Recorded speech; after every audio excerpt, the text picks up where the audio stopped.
Hey my friends, welcome back. This is going to be the review video for test number 2, which is coming up next week. If you look at the schedule here on the screen, you can see that the test is scheduled from October 19th through the 25th. You guys will most likely be taking the test on Tuesday, which would be the 20th if I'm not mistaken. So let me double check that the 20th is actually, today is the 14th. So next Wednesday would be the 21st. So yes, it would be the 20th. All right. You will likely have 24 hours, much like you had last time. You'll be doing it from D2L, I believe, where you'll log into D2L and you'll see the test available and you'll click it and you'll have 1 hour to do it just like you did last time. And at the end of it, we'll import it into Gradescope, grade it, and get it back to you probably a week and a half or 2 weeks later, because it does take a while to grade all that. All right, so there are a couple of things that I wanted to talk about which are related to the test, but they're really just observations from the last test when I was grading stuff. So a number of folks were doing things that they're either technically not supposed to do, or they probably wasted a lot of time on it. So the first thing I would say is, as a test-taking strategy, make sure that you flip through the questions. There is no rule that says you can't go back when you're taking these, so you can go back and look at the questions. I think a lot of people got hung up on question 1 and 2 and spent a lot of time there, and then maybe didn't have enough time to do the later questions. And sometimes the later questions are worth more points or whatever. We don't do anything intentionally to mess with you or anything like that, but it's just important that you look at all the questions. Answer the ones that you know you're going to be able to solve first, and then work your way backwards into the ones that you are less sure about, because that way you'll get the most credit that you can get. So that's a general strategy. The second thing I would say is, a lot of folks, it's actually funny, I've seen a couple of the videos of you guys taking the tests, and I heard a lot of you actually say out loud, I really wish I had a piece of paper. Okay, so let me be very clear. You cannot have a piece of paper while you're taking the test. You cannot have anything with you other than the actual exam window. So how are you supposed to trace? Well, the answer is you have an answer window that you can type in. So type the text in the window as you are tracing through it, and then at the end you can just erase all the notes that you made until you have your final answer. So use that answer window to temporarily hold information and then erase it at the very end. That's how you should trace, for sure. So what I'm talking about there is, there was a question in the last test where you had cars and BMW and a Ford and a Toyota, and you were supposed to figure out what speed they were going at. And you had to call the function over and over again and pass parameters in and whatnot. And you're going to have something similar on this next test where you're going to have to trace code. It'll probably be recursive if it's on this test, because that's one of the topics. So how are you going to do that? Well, just type into the window the current state of all the variables, put them one line on top of each other, and then once you have your final answer, write out your answer and then erase all of your other stuff above it. Or just leave a note that that's just your trace, but make sure that the answer is very clear down at the bottom or at the top or whatever else. Okay, so use the text window to do your tracing. All right, so let's talk about some of the rules on the test, because I also saw some violations from test 1. To be 100% clear, the test is closed notes, closed book. You are not allowed to go to any other website. You are not allowed to talk to anyone while you're taking the test. You're not allowed to be on a phone call. You're not allowed to listen to music while you're taking the test. If you have headphones in, you will fail the test. If there is any talking to anybody going on other than you just maybe talking out loud, you will fail the test. You are not allowed to talk to anybody or communicate with anybody while you are taking the test. All right. If we catch you doing that, you will get the test will not be graded. So you will get a 0. And then at that point, that means that your entire grade rests on your final exam. And if you do anything crazy on that one, you will end up failing the class. So do not use paper. Do not have a pen. You cannot use another laptop with you. You cannot at any point use your phone during the thing. If your phone rings, it just rings and it sits off to the side ringing, and that is what it is. If somebody walks into your room, tell them to get out. You cannot have headphones in. You cannot be listening to music while you're doing it. You must just be looking at the camera in a brightly lit area where we can see your face, and you're doing the test that way. All right? Those are the rules, and I'm sorry, I know that those are draconian, but we are giving a lot of trust to you here because we're allowing you to do these tests remotely. So in order to do that, we have to use the Respondus lockdown. There is actually a computer AI that watches you taking the test. It flags anything that you do that is unusual, and then it marks your test as either suspicious or not suspicious. We go back and we review the suspicious ones. If there's any reason for us to believe that those are accurate, then we will deal with that in not fun ways. So do not fail the class because you did something dumb. Make sure you're actually in a room. Make sure you're taking it seriously. A brightly lit room is what I meant by that. You're not wearing anything that's covering your face. Okay, you can have a face mask on if you're in a library or something like that, but you can't have anything else that's covering your face, and so on and so forth. All right, so I think I've beat that out. Okay, so how are you going to review for this test? Well, the first thing is that I posted on D2L a document that is a study guide, and that is what you should go through. It lists all of the topics that we have covered that could be on this test. Officially, the test is cumulative. In reality, we're obviously going to focus on the things that are from the last module since test 1. But I mean, you still have to know how to do an if statement, right? You still have to know how to pass a parameter, and all those things were covered in module 1. So it's technically a cumulative test, but in reality, we're focusing on the things from the end. I can tell you right here and now that the things that are on this list are the things that you actually have to know. So make sure that if anything is on this list and you do not understand how to do it, or you do not understand what it's asking, then go back and rewatch the videos that I posted about that topic, or I will try and do a quick example on here. And if that example doesn't make sense, you need to go back, you need to rewatch the videos, show up to office hours either Thursday or Tuesday of next week before you take the exam. But make sure you get to know how to do this, or you will do badly on the exam, because these are the topics that are going to be on there. The test is going to look very similar to test 2 from spring 1322. So you're going to have very similar type questions on here. So I'm actually going to go through the questions on here because, again, they will bear a good resemblance to what the test will look like. So we're going to do two things. We are going to go through the list of topics that are posted, which is what's going on in here, and we're going to go through test 2, or at least the relevant parts of it that I think you are most likely to get. All right. Okay, so final thoughts, and let's talk about the test. So when you log in, you're going to actually need to have your student ID with you. If you do not have your student ID, or you can't find it, or whatever else, any photo ID is acceptable. Just make sure that you have a photo ID with your face on it, your signature on it, and it's some form of legal ID that you can hold up and show to the camera that you're going to need. You will be asked at the beginning a couple of questions like your net ID, your KSU ID, and your full legal name. Those are necessary for us to match your name in Gradescope and in D2L. So please bring them with you. You can have them next to you on the computer, or have them on your ID. If you don't have your ID, then write them on the piece of paper that you're going to hold up, your driver's license or whatever else. Okay. Last test, people emailed me and asked, do they get credit for those 3? Because there's a point in there. You do not. There will be a point associated with them because D2L does not allow us to ask a question for 0 points. So there will be 1 point listed on the exam, but you're not actually getting that 1 point. They're just there in order to help us get your test matched so that we can grade it appropriately. So super important, make sure you have an ID. If you can't find your KSU ID, make sure you have a photo ID. Make sure you have your KSU ID number with you and your net ID name with you as well. So you're going to fill them out, and then you're going to move on to the first of the questions.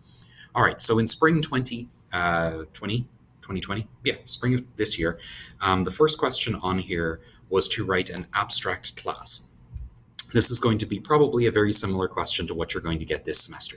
So you're going to need to write an abstract class. Of course, the details of what it is that you're going to write are going to be different. So let's talk about what an abstract class is and what an interface is, because question number 2 asks you to write an interface. All right, so the concepts of abstract classes and interfaces are very similar.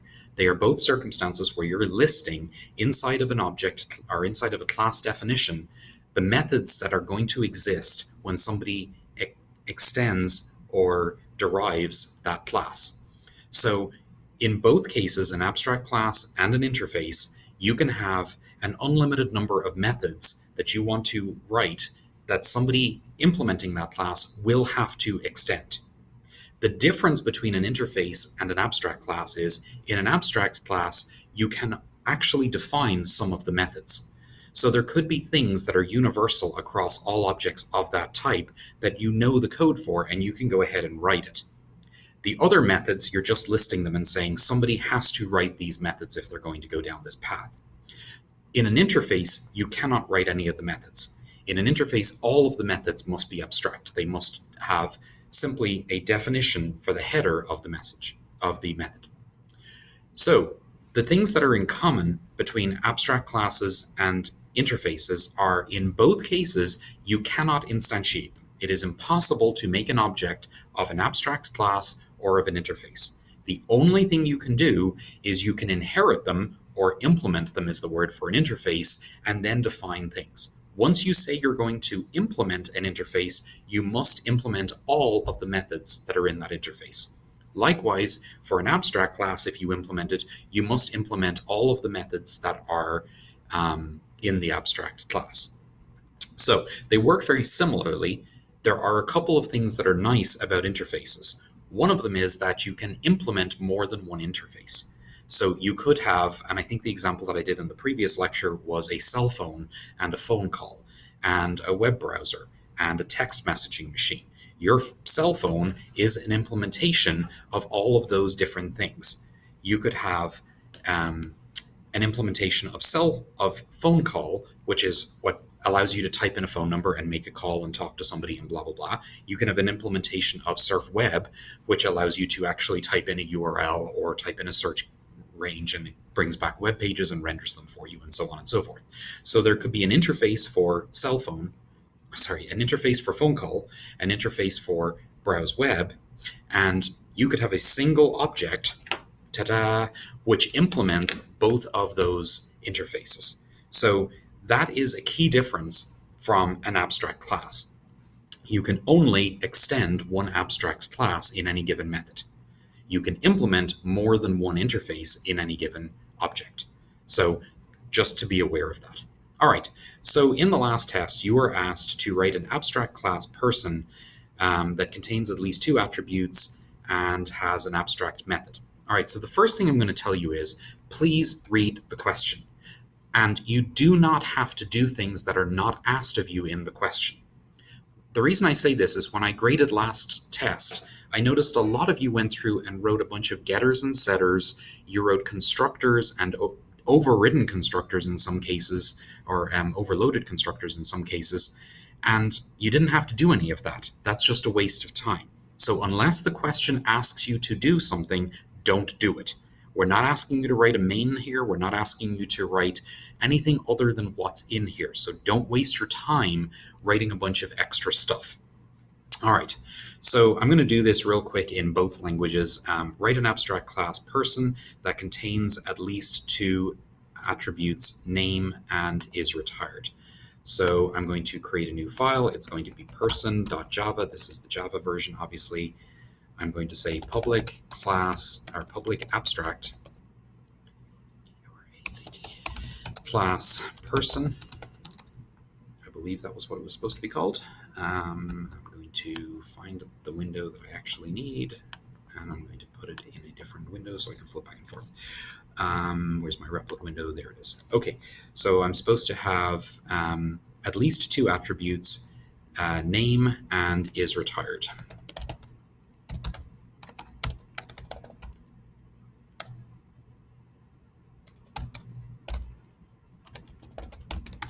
Name and is retired. The name is supposed to be of string type. The is retired is supposed to be a Boolean type. An abstract method activity that will have 2 arguments to assign a person.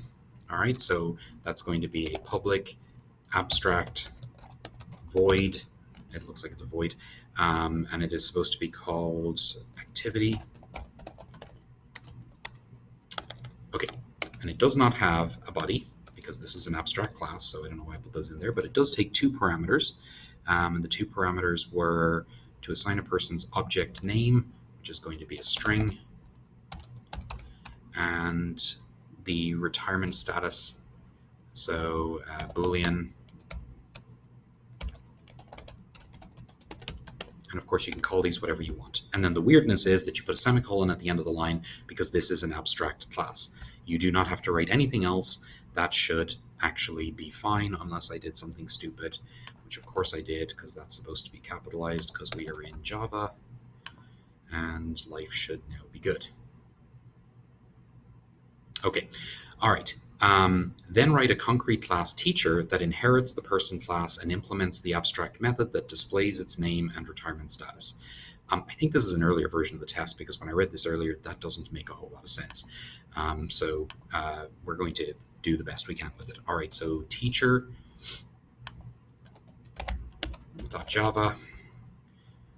All right, so a concrete class is one that is going to extend an abstract class. So this is going to be public class teacher extends person. And okay, something else that I saw a lot of people do in the last class, they went ahead and redefined these in teacher. You don't have to do that. Assuming that I make these public or protected, these variables are now immediately available inside of teacher. Because they are public or protected, any child that inherits from a person would immediately be able to see them and modify them. So you don't have to go ahead and redefine them inside of teacher. As a matter of fact, it's not a good idea to do that, because you will end up with a different variable. What you probably mean to talk about is the one that's in your parent, not a new version of it that's inside of teacher. So don't redefine things that you don't need to redefine. The thing that you were supposed to do here is you were supposed to override this guy. So what I'm going to do is I'm just going to paste it, and there we go. And I'm going to take the semicolon away, because this time I'm actually going to implement it. I'm going to take out the word abstract because it's no longer abstract. And I have to specify that this is an override. And then I'm going to tell you to do whatever it is that I'm going to do. Name equals new name, and is retired equals new retirement status. Terrible names, but that should be fine. Okay, so the key point there is I am doing an override. Why am I doing an override? Because I have inherited a class that was not, I am inheriting from another object. It has a method which is declared as abstract. I must implement that method, otherwise I'm going to get a compile error.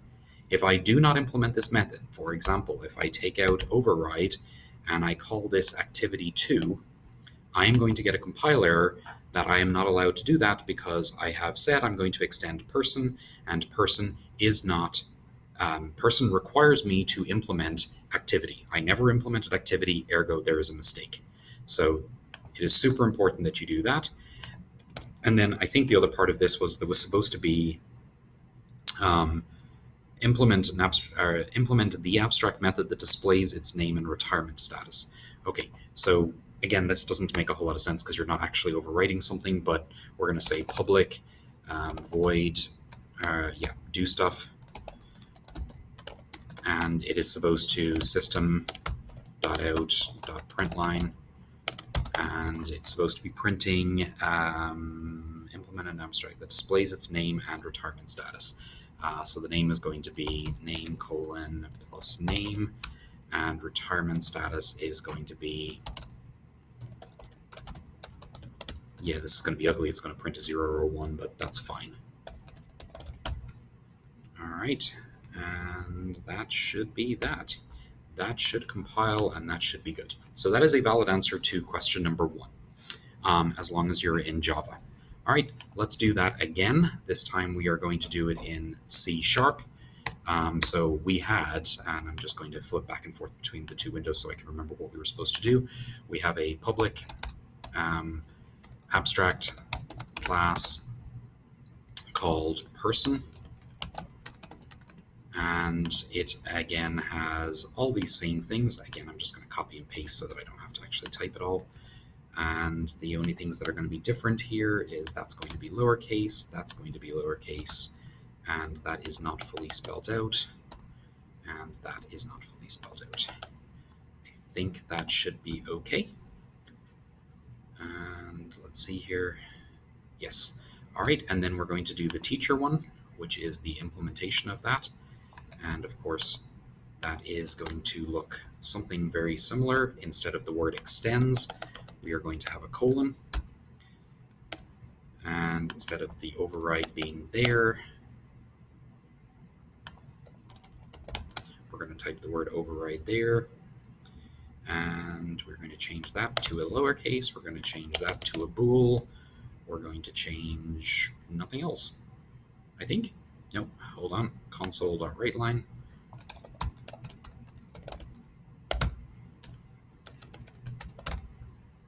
And run. Did I do it? Hello world. Okay, life is good. So that is your answer to question number 1. All right, question number 2. Okay, things to get out of this before I move on. You are going to need to write an abstract class and a concrete class on the test. The exact details of what the parameters will be called and or what the methods will be called, of course, will change. They won't be exactly this one. But the things that you need to know how to do are you need to know how to specify that something is abstract. You need to specify that the methods are abstract if you're told that they are supposed to be abstract. That means they end in a semicolon and they have no body in the abstract class. In the concrete class, they're going to have the exact same header, although with an override, whether that be at the top or inside, depending on your language, and a body. So the abstract class, no body. The concrete class has a body. Those are the rules. You have to do that. You're going to write your concrete class such that it extends the abstract class. And then everything else is just whatever it tells you to do in the instructions, whatever the variable names might be and whatnot. I could see that a lot of you are wrestling with, because the instructions are usually relatively vague. It's usually something like, there needs to be a variable about retirement. What does that mean? I don't know. Who cares? It doesn't matter. All we need you to do is define a variable that is listed as a Boolean, because that's what it's told, and it's called isRetirement. As long as you do that, you're going to get your credit. If it tells you to print something out, I fully recognize that this is going to print out something bizarre here, because I'm printing a Boolean. Do I get a 0? Do I get a 1? Do I get a true? Do I get a false? Does that actually make sense? I don't care. Just print it out like it told you to. It doesn't matter the exact formatting of it, as long as you're within the ballpark. So make sure that you have a print statement. That's important if you're told to have a print statement. The details of what the print statement says are mostly irrelevant, as long as you have the variables in there that you're supposed to have. All right? So make sure you understand the difference between an abstract class and a concrete class. Very important. You're going to need to write both of them on the test. An abstract class is going to have it's going to have at least one abstract method. If there's at least one abstract method, the class is considered abstract. A concrete method is going to have implementations of all abstract methods that it inherited. Okay. The other thing to talk about here very briefly is with regard to inheritance, because this was something else that I saw people wrestle with on the last test, and you could very well have a question about this again on this test. Every object in Java and in C#, true of both languages, every object eventually inherits from an object called object. At the very top of the object tree, there is an object called object, which is really annoying. So here, I have implemented teacher, which extends person.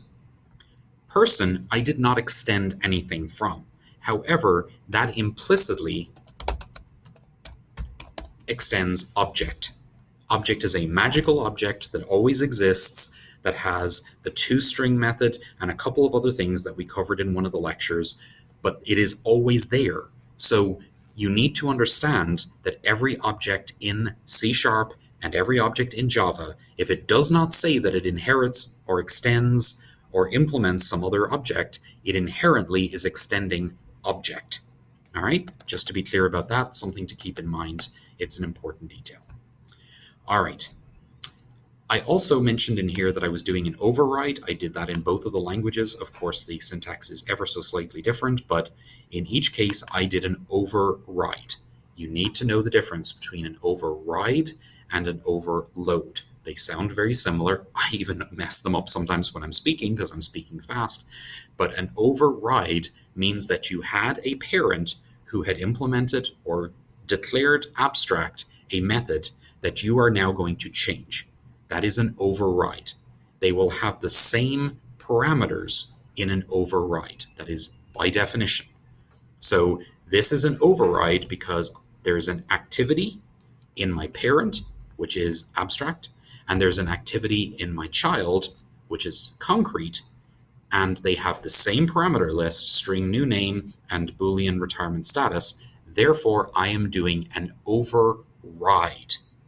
Override means there was inheritance and I am changing what my parent had. Overload is a different topic. Overload means I have two methods that have the same name but are taking different parameters. There is no necessary need for there to be inheritance when we are talking about overload. I can write a single class that has 12 overloaded methods with the same name without any inheritance at all.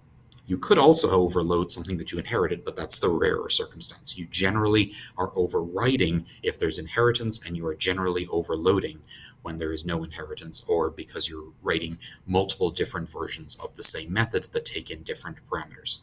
The most common circumstance that you overload is the constructor. It's common that you have a constructor with no parameters, and then perhaps you have a constructor that takes in the name of the person, or the type of the car, or the year of the car, or the type of the animal, or something along those lines. So it's common that you'll have multiple different constructors. Those are overloads. Overload, you are changing the parameters. Override, they are the same parameters. So it's important that you keep that straight in your head. Again, likely a question about that on the test. All right, so I'm going to move on to question 2 from this test. So it asked us to write an interface iMammal. So I'm just going to do it in the same windows. I'll start off again in Java. So this is called iMammal.java, and this is going to be public interface iMammal.java. All right, and I'm going to have curly braces here, and then let's see what it wants me to do. Write an interface iMammal. The interface contains a method type. Then write a concrete class human. All right, so it's not telling me anything about type, so I'm going to say public abstract void type, semicolon. That's all it told me that there was, so that's good enough. Write a concrete class, interface contains a method type. So write a concrete class human that inherits the interface, complete the type method with at least one print statement. All right, so we need another file. This one's going to be human.java. All right, so it is going to be public class human implements iMammal. And we are going to, again, override. And this is going to be public void type. And it's supposed to do a print statement. It doesn't tell me what to do in the print statement, so I'm going to print the word yay. Then write a concrete class human that inherits the interface and completes the type method with at least one print statement, with whatever you like to display. I like to display yay. You don't need to include the main method, but make sure you fulfill all 4 requirements. So I did the 4 requirements. I made an interface, it had an abstract, I made a concrete, I had implemented it, and it has a print statement inside of the override. And life is not good in public interface. This is in what? This is in iMammal. Whoa, where did that come from? I swear REPL is doing weird things this week to me, where it's just putting text into my stuff. All right, there we go. That's all. All right, so I'm going to go do that same example in the C# window. All right, so we're going to start off, and we have public interface, and this was called human. Is that what it was called?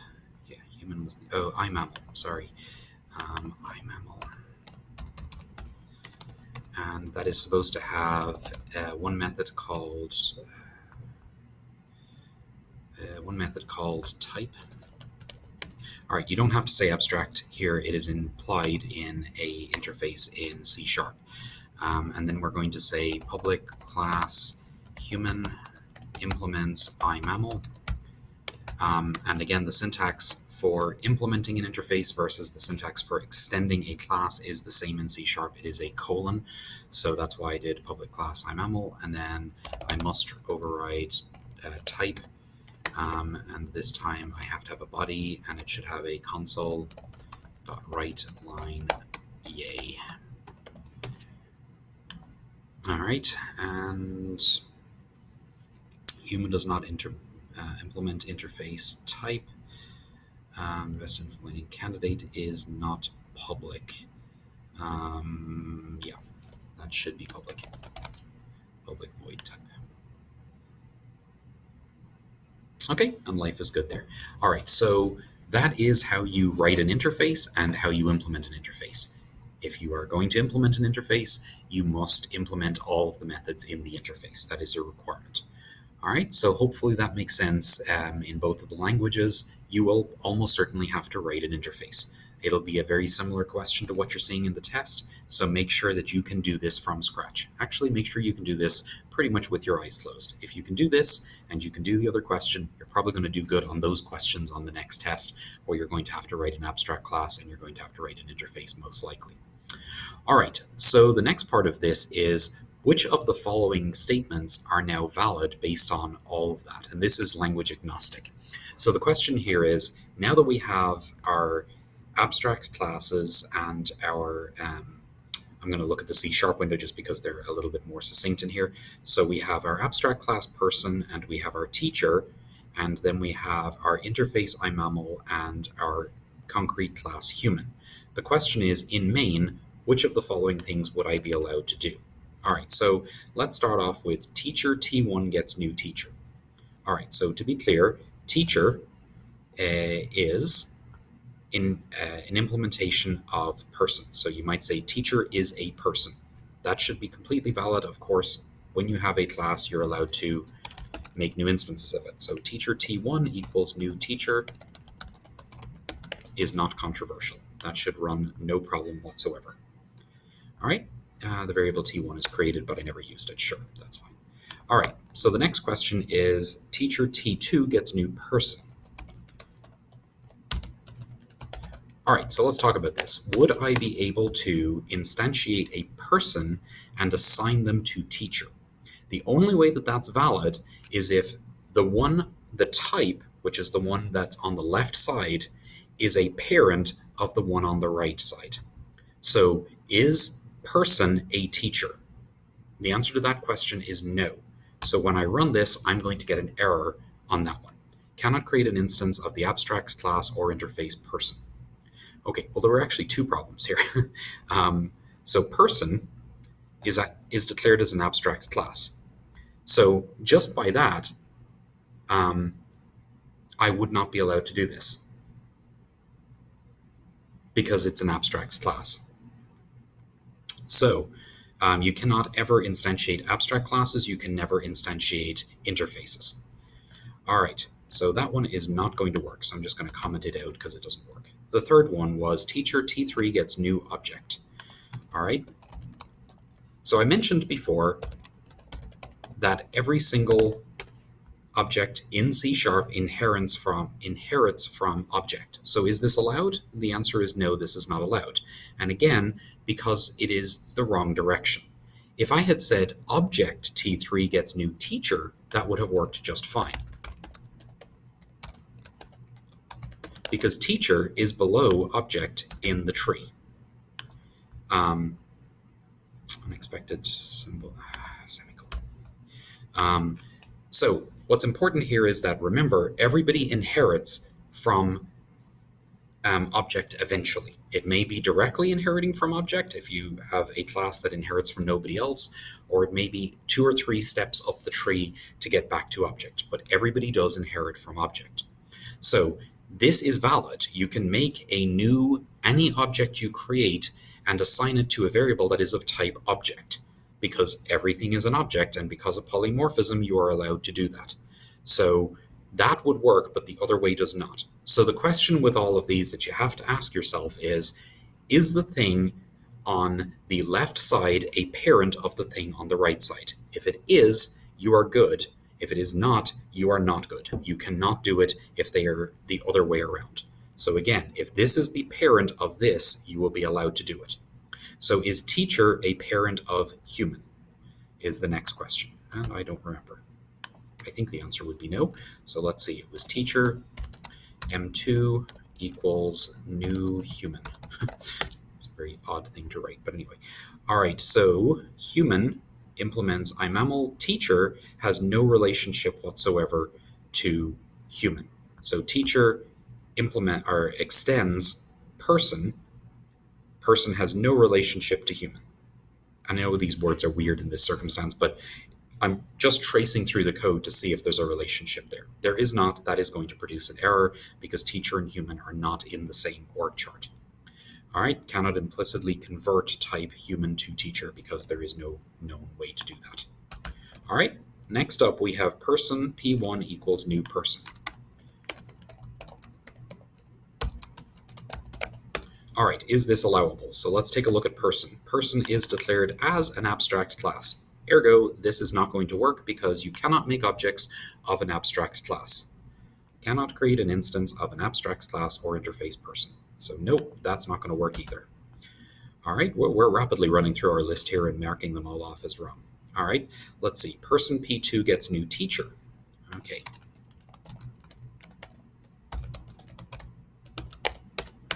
All right, so let's look at teacher. Teacher extends person. Teacher is a concrete class, not an abstract class, so this is perfectly valid. The thing on the left is a parent of the thing on the right, and the thing on the right is not an abstract class. Compilation, just fine.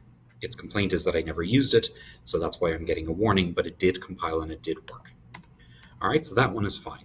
Human, h1 equals new human.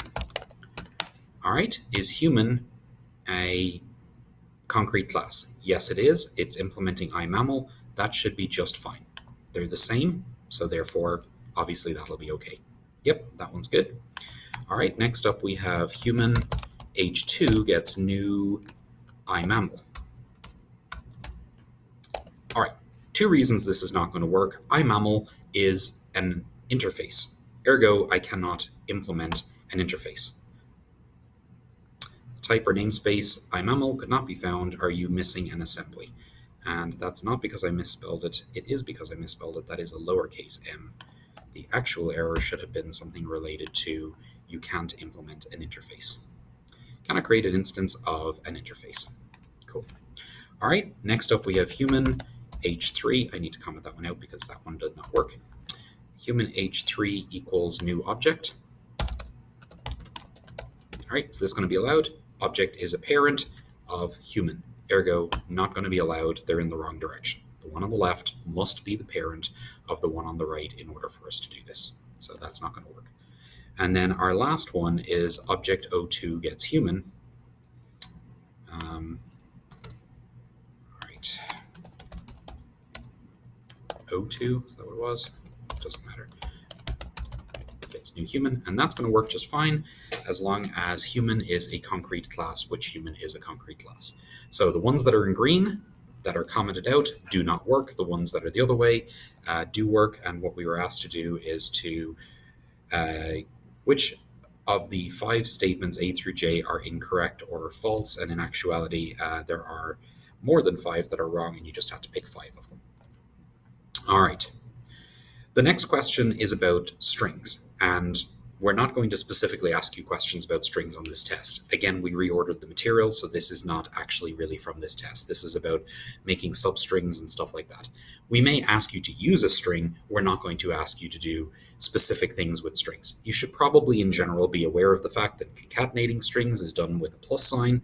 That puts 2 numbers next to each other, and you should also be aware of the fact that there is a substring method, which allows you to specify where you want to start and where you want to end, and it will pull a little bit of a string out of another string. So it's worthwhile knowing that, but that's probably not something that is going to come up on this. All right, so next up we are going to talk about question number 5, and this is related to GUI programming, which you did this module as well, or in between test 1 and test 2. So this question asks, what is an event, what is an event handler class, and what are they used for? All right, so you will remember that when you made your calculator for lab, whatever lab that was, lab 8, I think, you had to deal with the fact that people were going to press the buttons in the calculator. The fact that they are pressing a button means that they are creating an event. In order for the calculator to do anything with that, the calculator needs an event handler to look for that event and then do something in response to it. So a button press is an event. Moving text in or typing text into a text field is an event. Moving your mouse in and out of a text field is actually an event as well that you could capture and do something with. And you've seen that on websites where you click into a box and you don't type anything, and then you click out of the box. Sometimes the site will pop up and go, you must enter something in the box, or your phone number must be at least 8 digits or 9 digits, or however big phone numbers are. Those are all examples of events that are being handled by event handlers. So that is what an event is. It is an object that is triggered when somebody presses a button, or when somebody types in a text field, or when the user interacts with a GUI more generally. The event handler is code that you are going to write that specifies, when this type of event happens, I want this thing to happen. And that's code that you did with your calculator, where you took in the string and you concatenated it to another set of numbers that you already had, and then eventually processed that and returned an answer back up to the top of the screen. So that's the answer to that question. You're not going to be clear, the test, you're not going to get asked to write a GUI or anything like that. You're not going to be asked to, very unlikely that you'd be asked to write an event handler. You should know how to do that because you've done it now a couple of times in your lab and in class, but you're probably not going to get asked to do that. GUI programming is notoriously difficult to test over, so the reality is the question that you just saw is probably about as deep of a question as you're going to get on anything GUI related. You might get asked a high-level question about how the GUI would work or how the coordinate system works. Remember, that was in the slides where 0, 0 is in the top left corner. You might get something like that, but it's those types of questions that you're more likely to get, rather than questions where you'd actually have to write a GUI, because again, it changes radically whether you're in C# or whether you're in Java. And in C#, most of it is done by dragging and dropping, so there's no good way to ask that on a test. All right, so moving on to question number 6 here. With your knowledge of object-oriented programming, select any 5 statements that are incorrect. All right, so we're just going to go through them and say which ones are true and which ones are false. A constructor may have a return type or return statement. That is false. You cannot have a return type for a constructor. A non-static method can invoke a static method. All right, the wording on that is a little bit goofy, but a non-static method, which is a method that is not static, is allowed to call a static method, and that is true. You absolutely can, you absolutely can call a static method from a non-static method.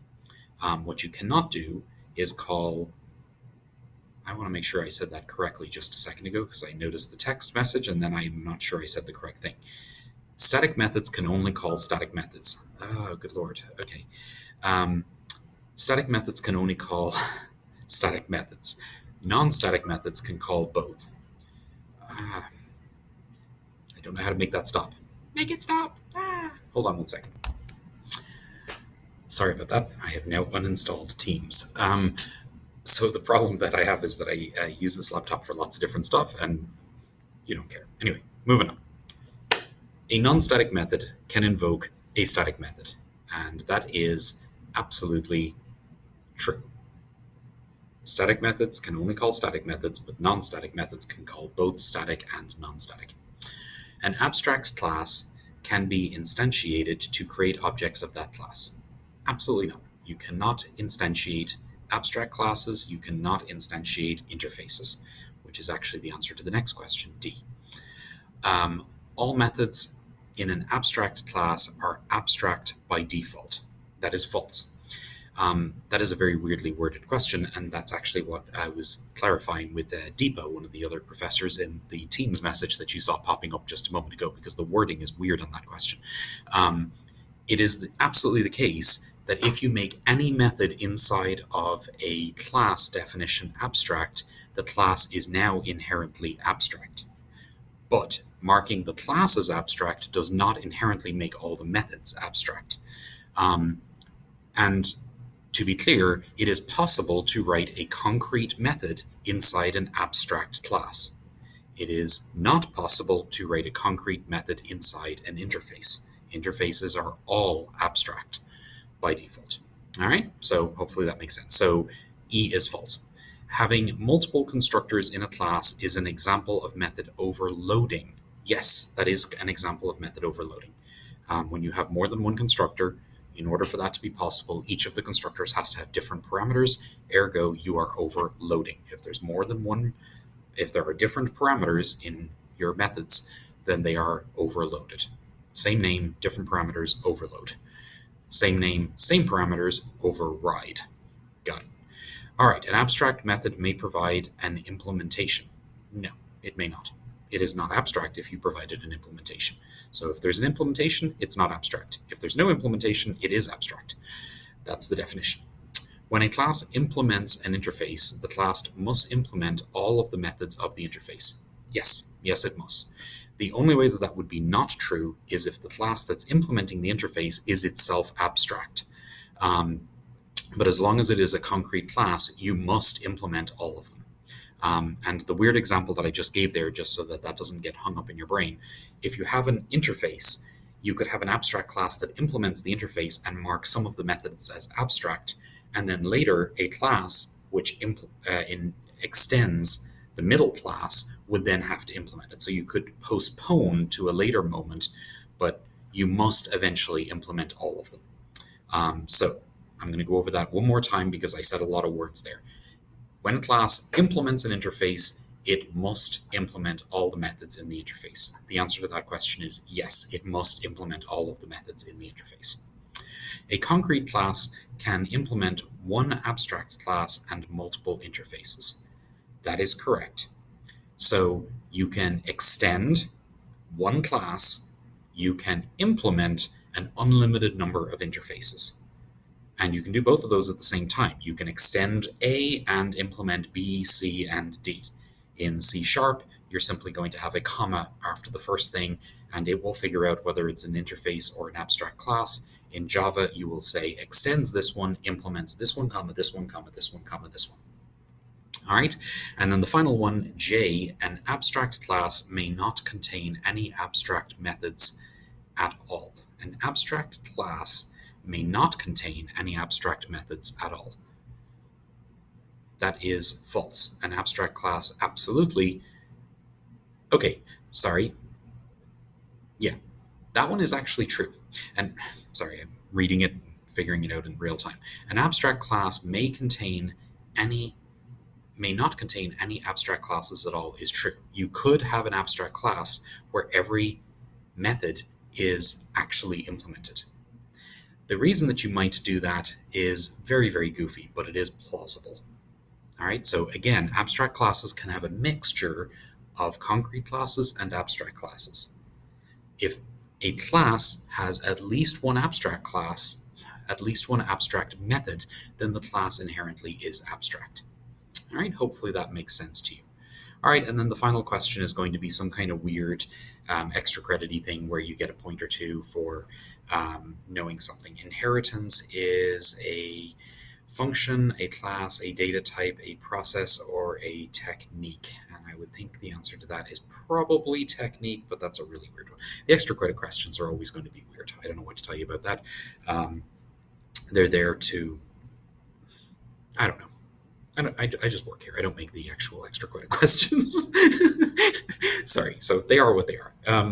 Okay, so that was a review of Test 2 from last semester. There's one very important thing before we move on too much further, which is Test 2 last semester did not include recursion, but Test 2 this semester will include recursion. So let's take a look at what we have covered and what we haven't covered, and then we're going to go do an example. So we have definitely talked about inheritance hierarchy, and the object relationship. The object's at the top. You define a class, it automatically inherits from object if you don't inherit from somebody else, and you can have classes that inherit from classes that inherit from classes. Abstract classes, concrete classes, interfaces, and the difference between all of those. An abstract class, as we've talked about, will have, if there is at least one abstract method, it is an abstract class. A concrete class will have to implement all of the abstract methods that it inherited.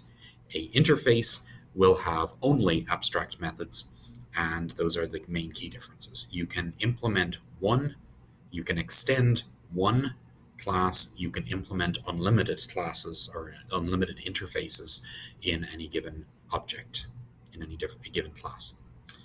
All right, method overloading and overwriting and the key differences between them. I think we covered that pretty well. If they have the same parameters and the same name, you are doing an overload. It must be because you are, sorry, I said it wrong. If you have the same parameters and the same name on a method, you are doing an override. That has to happen because you are doing inheritance. You have gotten a method from your parent and you have decided to override that method. They will have the same parameters and the same name. If you have different parameters, then you are doing an overload because there are multiple versions of the method with different parameters. All right, polymorphism, definition examples, behaviors, requirements, casting, and what's allowable. All right, so that was the question where we were trying to make new of different types. So the human can have a new, where was that? It was in this window. It's all of that. Hopefully that made sense to you, and there are a couple of basic rules to follow there. The thing on the left must be a parent of the thing on the right, and the thing on the right cannot be abstract or an interface.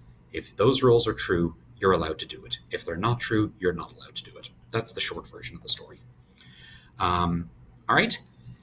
Polymorphism terminology, base derived classes, object references, casting, class hierarchy, casting, and what's allowable. Is that not the same as what the previous statement said? Polymorphism, definitions. Yeah, that's pretty much the same thing. All right, GUIs, we talked about. You're probably not going to get a lot of questions on that, but you definitely need to understand the graphic system where 0, 0 is in the top left. You understand what an event is. That means they've clicked a button or done something. Understand what an event handler is. That's where you write your code. You know what event method overriding is, and so on and so forth. That's really all you're going to need to know out of there. All right, recursion, I have mentioned that we need to come back to, and this last one is really just related to the crazy questions that you're going to get on the last extra credit thing where it's going to be some mathematical thing or some obscure kind of thing that you're just going to have to try and figure out. Okay, so let's talk about recursion because that's the last topic that's in this set, and if you know that, then you're going to be good. So recursion is an example where you have a method that calls itself. There are lots of different reasons why you might do this. The most common ones, if you've looked through the last lecture, which I think was lecture number 15 or 14, something along those lines, if you've been through that one, then you've seen I wrote a whole bunch of different examples in there. I'm not going to write you a whole new example right here. I'm just going to do something very simple with recursion. So I'm going to come over to my main method over here. This is going to be in Java, and I'm going to throw another method up above it. All right, so let's see. Let's say that we want to do printing out all of the numbers from 1 to 10. All right, that should be pretty easy. So I'm going to do public void do it. I don't know. We're going to take an int for start, and we're going to take an int for end. And all I'm going to do is I'm going to print out all of the numbers in between those. So if the start gets to the end, or just to be absolutely sure that nothing crazy happened, if the start is greater than the end, then we would want to return because we have gotten to the point where we're all the way at the end. Otherwise, we are going to print out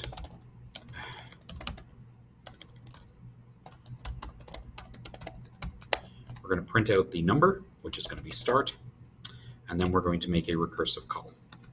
Our recursive call means we're going to call do it, and we're going to pass start plus 1 and end. All right, and then we're going to call our method down here. So we're going to do it from 1 to 10. Goodness. All right, and we're going to run that guy, and with any bit of luck, we're going to see the numbers 1 to 10. No, we're not, because it turns out there needs to be a semicolon there. It's like it highlighted it in red to tell me that there was a problem, and yet I ignored it, said he, looking at the fact that there's another thing highlighted in red. That needs to be a static method, because static methods can only call static methods, and main is a static method. Okay, there we go. 1, 2, 3, 4, 5, 6, 7, 8, 9, and the hello world is coming from down here. I should have deleted that. All right? Okay, if I had asked you to go backwards, then you would have to do something different. So we're going to do that one.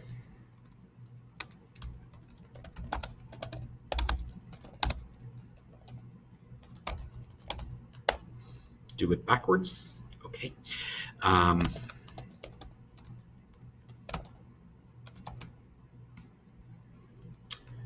right, and we are going to, this time, we're presuming that the start is going to be a high number and the end is going to be a low number. So maybe we should have called them high and low. Let's do that. That'll be better. And low. All right, so if high is less than or equal to low, then we're going to return. But let's write this one the other way. So if, as long as high is greater than or equal to low, then we are going to write the number. And in this case, we're going to print high. And then we are going to make a recursive call.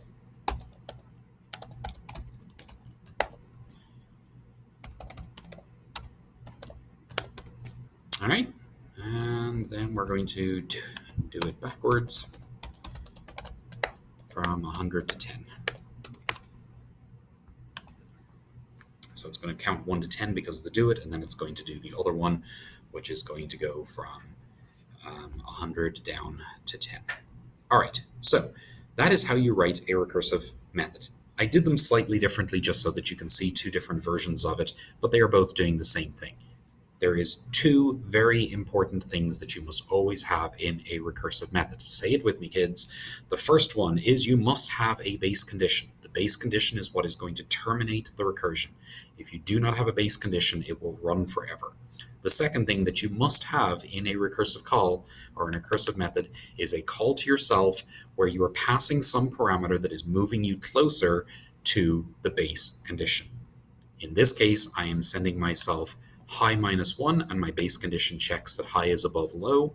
In this case, I'm sending myself start plus 1, and I'm checking that my start is still greater than my end.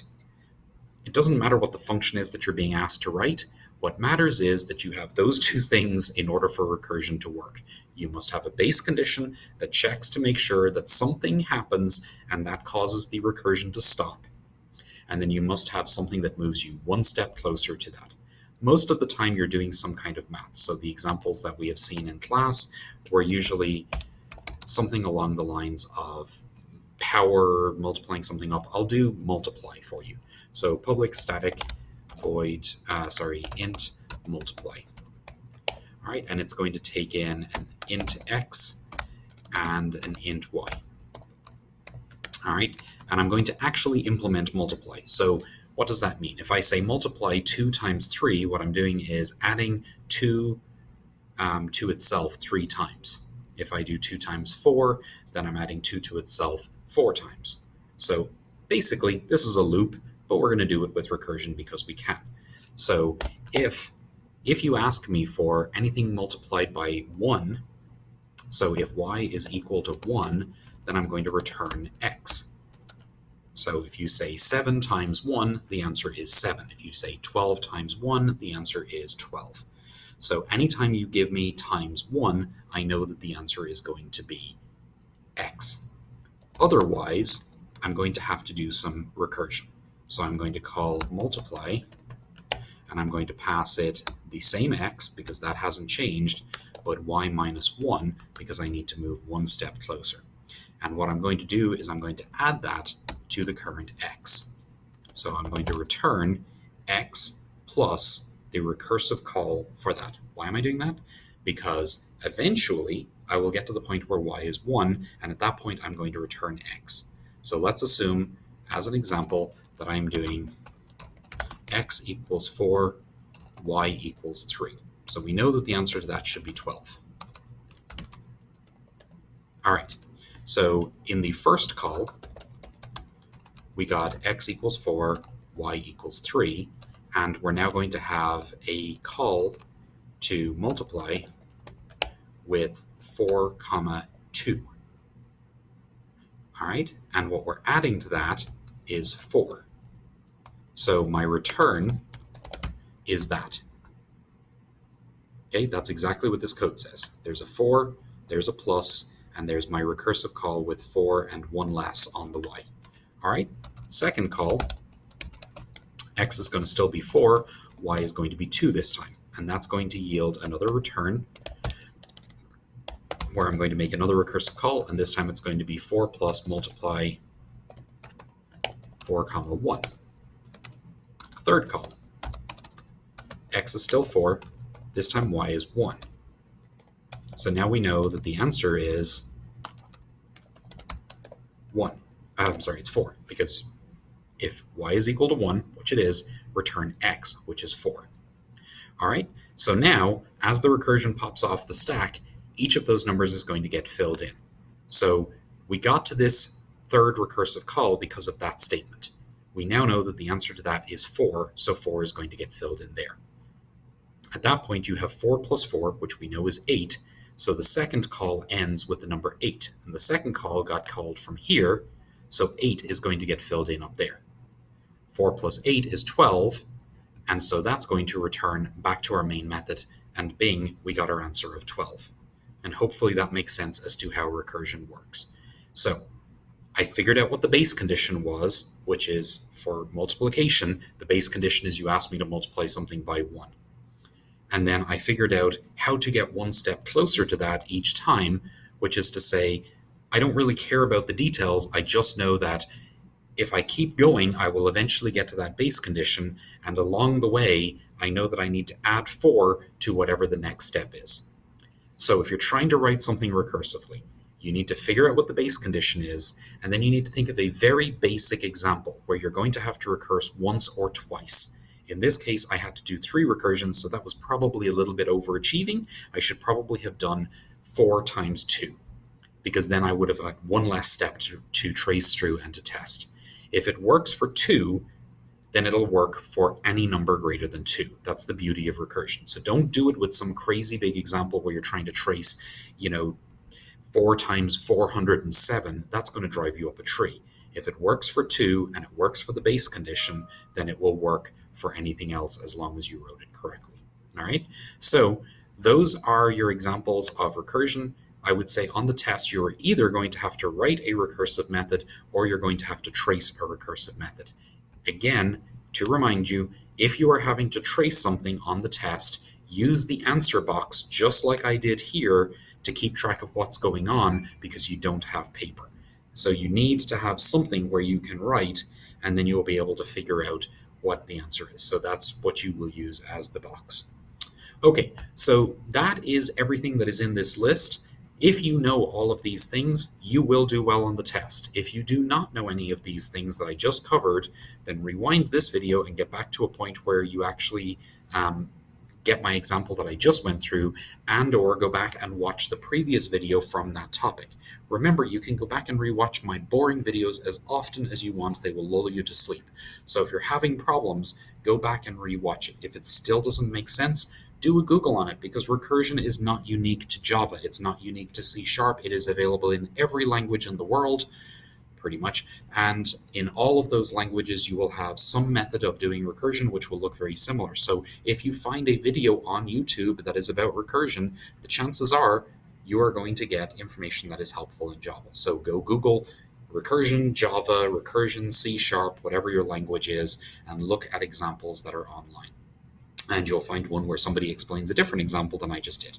But the video that I posted last week or this week has, I think, 4 or 5 different examples in it.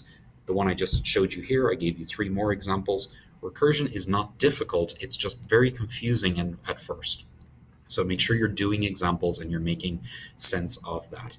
So, to review very briefly, make sure that you understand how to write an abstract class and how to produce a concrete class of that abstract class. You will almost certainly have to do that. Make sure you know how to write an interface and create a concrete class of that interface that implements that interface. You will almost certainly have to do that. Make sure you understand the differences between overloading and overwriting and when you might use either one of those, and make sure that that's clear in your head. Make sure you understand how inheritance works, which is what we've covered here a couple of times, polymorphism from the standpoint of what can instantiate what, have a brief understanding of the GUIs. Don't spend a huge amount of time learning that, because that's not the likely thing to be on the test. Make sure you understand recursion, both from the standpoint of being able to trace it and from the standpoint of being able to write it. And if you know those things, you are good to go for test number 2. I wish you all the best, and I really, really, really do want you guys to do very well on this. You will find that it is pretty similar probably to what you saw on today's test. So it's not going to be something wild and out of the blue. We're not trying to ask you trick questions here. We really just need you to prove that you know this material, because this is important material. So without further ado, as I check all of my notes to make sure there was nothing else I wanted to say, yep, I'm going to wish you all the best. Go study this weekend, and you will get more details towards the end of the week about exactly how you're going to take the test and exactly when the begin and end times are going to be, because they haven't been settled. We haven't written the final test yet. We're still making changes to it at this point. All right. Well, you guys have a lovely weekend, and I will talk to you next week.